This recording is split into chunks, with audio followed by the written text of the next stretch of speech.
Welcome to the May 4th edition of the podcast, formerly known as Another Podcast. I'm Coleman. This is my friend Luke here. Yep. And today, since it's the May 4th edition of this podcast episode, we are not allowed to say anything about Star Wars. Yep. So, let's talk about some current events here. Since, Current events? Yeah. Well, yeah, I guess that's about the only other thing there is. So, many of you may know this. If not, I hate to be the one to bring it up. I hate to be the one to, clue you in. But there's this crazy thing going on in Boston right now where, like, a bunch of people are dressing up as Indians and dumping tea into the harbor. It's kind of nuts. Yeah, I would. Well, why tea? I don't know. What are we supposed to drink now? Coffee or something? Exactly. Coffee's gross. Yeah. As I just watched you drink a cup, but. Yeah, but I mean, I'm not talking about coffee. I'm talking about like current events coffee. Oh yeah, okay. Yeah, that's gross stuff right there. Oh man, nasty. Another thing we've got to talk about is. Well, we can't talk about Star Wars. Oh, I know, but my glasses are back, guys. Oh yeah, yeah. Coleman's old glasses are back. So for all of you who were totally disoriented before, you're welcome. Yeah, you don't have to be disappointed. They're back now. I'll tell you the story. I was at my baseball game, and I was trying to clean my glasses, and I figured out the screw popped out, the lens came out, and I didn't know where the screw went. Whoops. And so I was like, oh, I guess I can't see to play the next game. And then my mom went and luckily had my other pair and brought those ones in. The old glasses to the rescue. Oh, yeah. I was like, Luke is going to be happy to see those, and so is the audience. Even though they still won't see me. Right. Still going to be happy, though. Oh, yeah. I can just hear the happiness in their faces. Yeah. That does kind of bring to mind a similar story. I just got back from trout fishing. Oh, yeah. I've been wanting to hear some stories about this. Yeah, no, you probably haven't. And so my dad, right in the middle of like setting up camp, wrecked his new glasses. Oof. We had to go get some readers from Dollar General, and we needed to drive all the way back out to Civilization so that we could call Mom and see if she could, set aside our stovepipe for your grandpa. And, that was the fun stuff. That was the exciting day. After that, we mostly had to fish, and I don't really catch those things so well. Nobody really caught them all that well this year. We had 5 between the 4 of us, and yeah, well, at least you kept bringing on your tradition of not catching much. yeah. That would be my tradition, not catching anything. And everything I caught for myself. There was one that I could have brought in that was the right size, but it took the hook and everything, and escaped at the last possible second. You know how it is. I did that on Bulls Blank Island when I went up with my grandpa. We were camping, it was just me and him for like an entire week. We fished one day, like midweek. We went out there, and I caught a nice pike. Yeah, I'm reeling the thing in, and it gets there. My grandpa grabs the line and is holding it over the water and is trying to find the tape measure to see if we can, keep it. And then the line snaps while he's holding it. And the fish gets away with the hook and all, and so, the next one I caught, it was bigger than that one, and so we just kind of assumed. But keep in mind that we also lost the tape measure that day. Oh. Yeah, I'm not sure if you've heard this story. He was gonna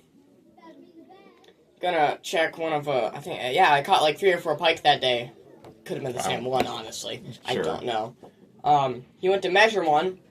He measured it, and it was in the boat, and he left it in the boat. Yeah, I think I did hear that story. He said that he went to just kind of, set it on the water like it was some kind of desk or something. Yeah, he did this like it was the table and just sets it on the water like it's a desk or something, and it just starts sinking. And I look and I go, Grandpa, a tape measure. And he goes, "Oh no!" and starts looking around, and I was like, "Grandpa, it's long gone." He's like, Yeah, "All right," and he throws the pike back into the water, gets everything situated and everything, and he's like, "Well, that just happened." And I was like, "And you're out of a tape measure."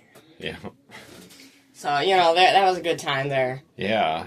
Yeah, you can't really do that so much in the trout fishing because we always fish in a stream that's like, half a foot deep and Yeah. Okay. So if you at least you drop it, you can find it. yeah. Mostly, anyway. Oh yeah. We gotta I gotta bring this up. Okay. I can't believe that we even talked that long about fishing. It's kind of incredible. Yeah. But I gotta bring this up. Oh, It's your birthday in about a week or so. Appropriately around about the time that thing that we're not allowed to talk about, Yeah. being Star Wars, is celebrated. Yeah. That would be a good day to actually. This time would actually be a good day to talk about it, but we're not allowed to today. Yeah. No, of course not. But you got a gift. Yep. Yeah, you picked that out for me. Thank you. Yeah, I got you some pink brushes. Yeah, sassy and chic. Yeah. The two adjectives that best describe me. It's a two-piece. It's Yeah. two brushes. I guess so you can brush with both hands. I guess. I mean, there's two different styles. One's bigger than the other. Just the hot pink, though. It's Yeah. wonderful. It'll match my razors so well. It was a perfect $1.25 gift. Yeah. But here's the question: what will you use those for? I have no idea. I mean, okay, so at work, because I do have a job. I'm one of the few. I work on these machines that have ink that do printing, and it's possible that those things might actually work pretty good at like scrubbing ink out of the wrinkles in my hands or whatever. Yeah, I don't know. They might just sit in the package for the next century. We'll see. Put them on Sauron's eye that you have in your room. Okay. I don't know if you knew this.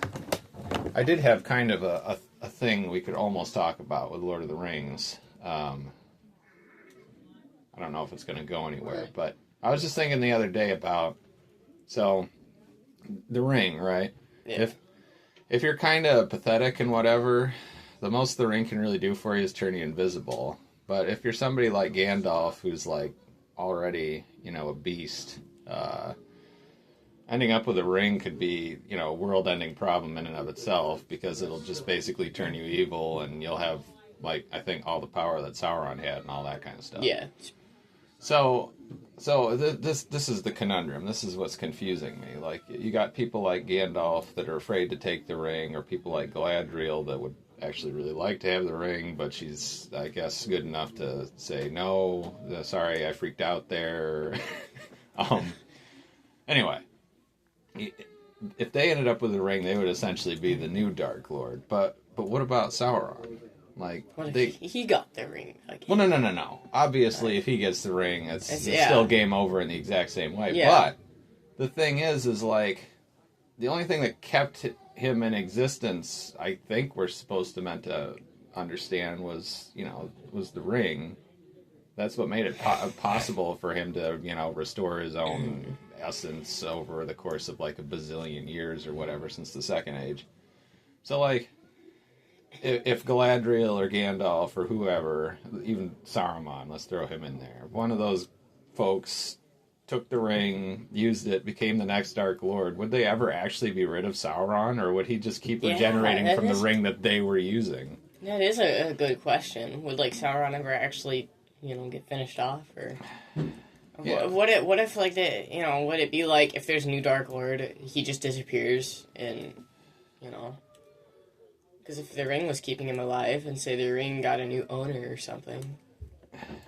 Right, like, I just don't understand how it would work. Like, yeah. would Sauron just basically be doomed for the rest of his existence to keep coming back, but just always be a little bit too pathetic to unseat the person that actually took his ring from him?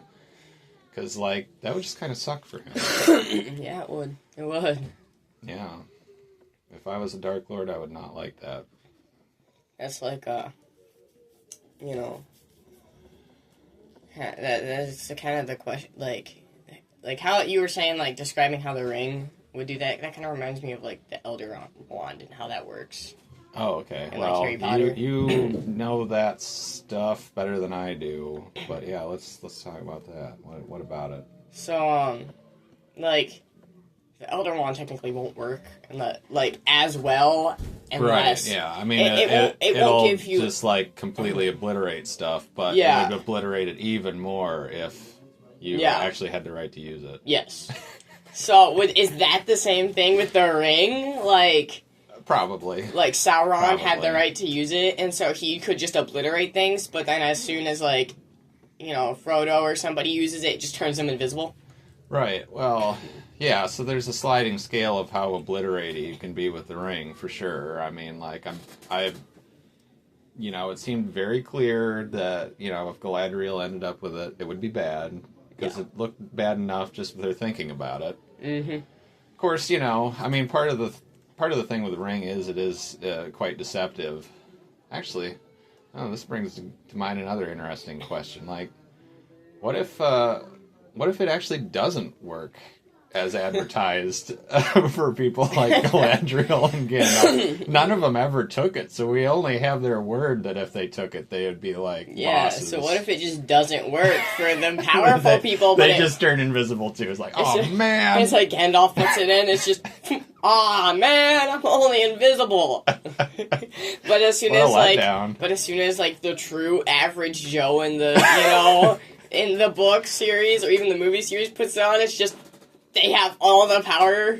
Well, I mean, Frodo's sort of the average Joe. Although I guess really, in a way, the person we're meant to think of as the average Joe is Sam Gamgee. Yeah.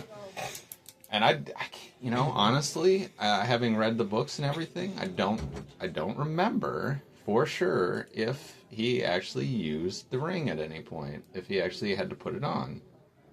I don't think he did. I'm positive he didn't in the movies. Maybe not even positive I about haven't that. read the books. There was one time he was thinking some Dark Lordy thoughts, but I think that was only when he was like, basically had it on the necklace in place of Frodo because Frodo had been, spidered and everything. Yeah. But I don't think he ever actually put it on. I really can't remember.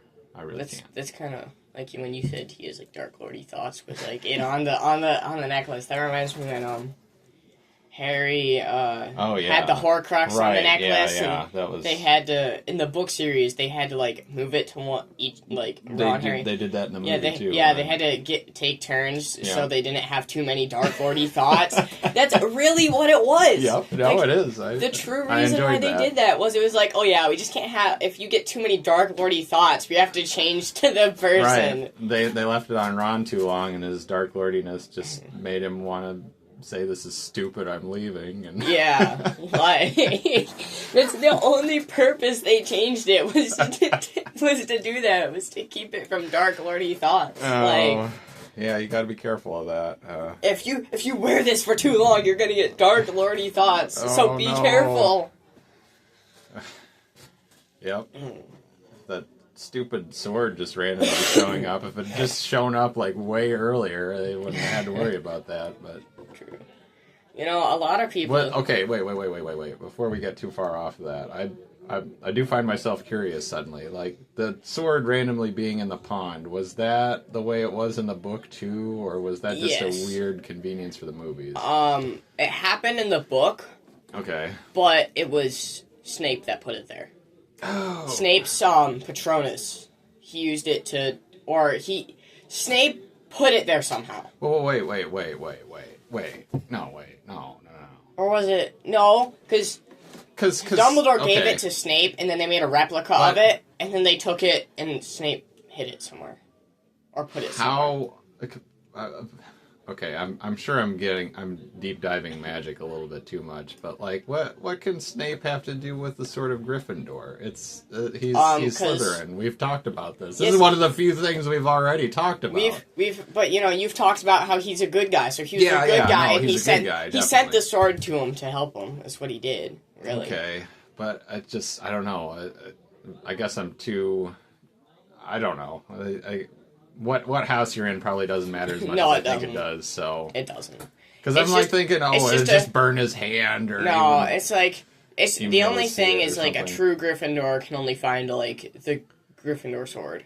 okay. So That's all it is. So Like so he couldn't find it, but if somebody found it for him, Yeah. then okay. The Harry- so wait. Harry found it in the second one Right. in the Sorting Hat, and then he gave it to Dumbledore, and it was just in Dumbledore's office Is because they didn't know where the sword was Did from. they there. ever say what house Dumbledore's from? I mean, I I think he was. Yeah. I think.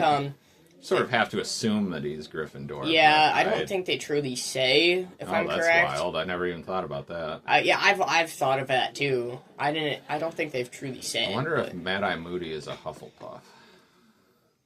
I have to wonder now. You just imagine a young boy first year with just that eye. Yeah. And What did they call him before he lost his eye? You know? He has a real name. I just can't remember it. Oh, yeah. They did. It it's wasn't originally Mad Eye. It wasn't like Mad Eye. Flavius Ablavius or something. Okay. I don't know. That's a historical figure, by the way. Look it up. Anyway, yeah. Yeah.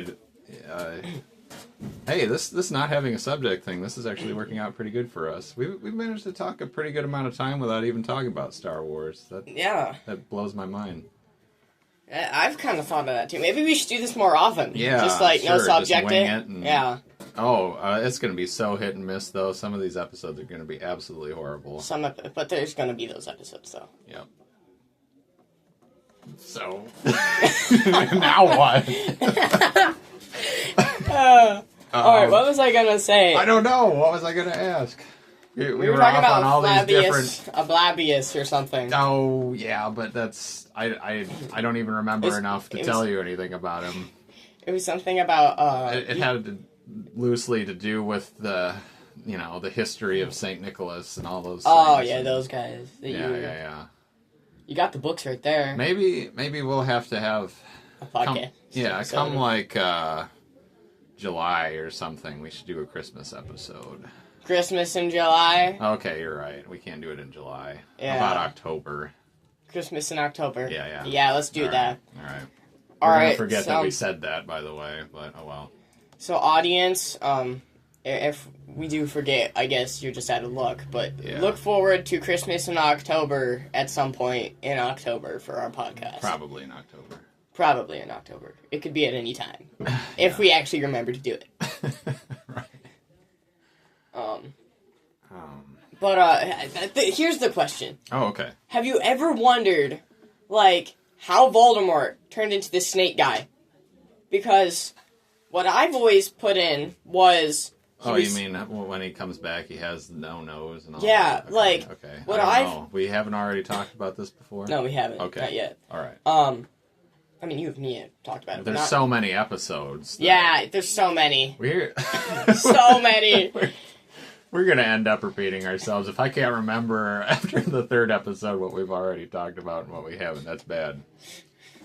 But anyway, sorry, go ahead. The him being kind of a snake man when he came back. What I've always kind of plugged in was when he went to kill Harry's parents and Harry didn't die, and then Voldemort lost his, powers and all that and kind of just disappeared is what we assume. Uh-huh. And when he came back, that's what I kind of assumed was he was like the snake. Well, Like okay, Voldemort. hold on. I got a thought.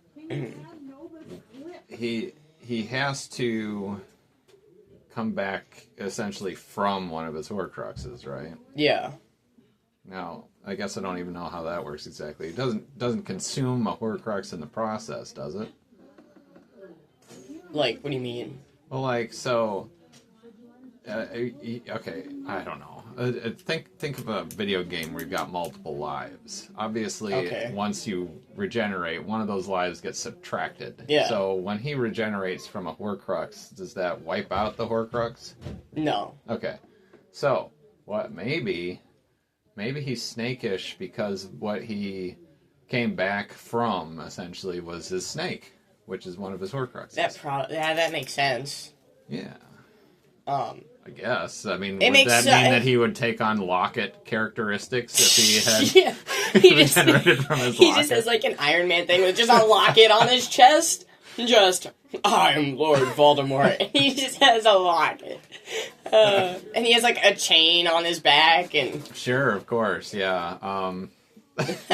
He needs to pick his Horcrux as he comes back from a little bit more carefully next time. You know, that's, like, I feel like you've asked me this before, but, I'm surprised you haven't if you haven't, but, Wow, we're already running 20 minutes here. That's actually pretty Maybe good. we ought to pick one more thing and be done.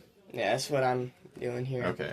I'm surprised you haven't asked me this, like, have you ever, like, I know this, I know the answer to this, but, like, I'm surprised you haven't asked me, like, why does he have 7 of them? Or if you, I think you have, actually. We've talked about the number. Yeah. Really, because 7, for one, was the most powerful number in Wizard history and stuff. Oh, it's just the best number. Yeah. Like, so, objectively. That's why he it's my wanted, favorite number. that's why he wanted 7. Okay. But Harry wasn't supposed to be 1, technically. So he hadn't gotten around to a 7th one yet. He was his. He was still going to have soul inside of him. That doesn't count. Yeah, he was going to have 6, but he was going to split his soul into 7 pieces. Okay. That didn't mean he was going to have 7. So he did sort of actually accidentally split it into 8 then. Yes, kind of. Okay. And then, really, he made that many for 1 because it was powerful, and for 2 because it's just kind of funny. Like he's like, "Oh, can you do it? Can you split yourself into that many pieces?" And then he accidentally split himself into 1 more piece than he even meant to. Like, I guess it's pretty possible he did it not even trying to. Maybe he just had a thought. Can I do it with 9? I think I'll stretch to 9. The second reason was because he was like, if he had 1 Horcrux and somebody found it, then there's half of his soul gone. Right. Half of his soul's gone, so then they just have to find him and kill him. So what you really need if you want to be a Dark Lord Voldemort style is you just got to have a great big soul. Yes, Big enough pretty to much. split a lot of ways. Yes, but he made 7, so it was harder. Just thinking of the Grinch now. Sorry, like, he had to learn the true meaning of Christmas, so it grew 3 sizes that day, which is kind of halfway there. Yeah. Oh dear. Yeah, but really he made 7, so it was harder to find all of his soul, so it would be harder to actually finish him off. Right. I mean that yeah. Because otherwise, it would. If he only had 1, they would be like, "Oh yeah, we figured out this is Voldemort's Horcrux, kill," and then they would go after him. But yeah. I wonder. There's just it's funny. You think you understand this concept, but I get to thinking more and more like, what if everybody else had only done like 1 up until that point? Then I wonder how he got around like a simultaneity clause where, like, what if he died and then every single one of his Horcruxes created a copy of him at the same time? That would be bad. But the question, even he wouldn't like that. But the question is does it make a copy of him, or does it like they never they never explain this in the book? Like, does he just disappear, or does he like get hit with like say like he supposedly dies? Does he just not get phased by it, or does he like get phased by it, or like does he die and then come back, or like what happens? Well, I just assumed it was a dying and coming back thing since that's what he did. Yeah, but I don't know. He wasn't. What he didn't die though. It was because he split his soul into 8 pieces. What? When he went to kill Harry, right? He split his soul into 8 pieces, and so it made him vanish. And then his Horcruxes were bringing him back. So he stretched his soul out too far. Is what he did, really. Like butter over too much bread. Yeah. Okay, you just mix that up. I don't know. I'm getting... Okay, yeah, I think we're done with this, because now I'm just getting confused. Yeah, you are. That's how we want to end these kind of discussions, is with just total ambiguity anyway, so... Yeah, true. Well, this was another amazing episode of the podcast, formerly known as Another Podcast. Yep, it was. And, this is me and Luke signing out, so, bye. Bye.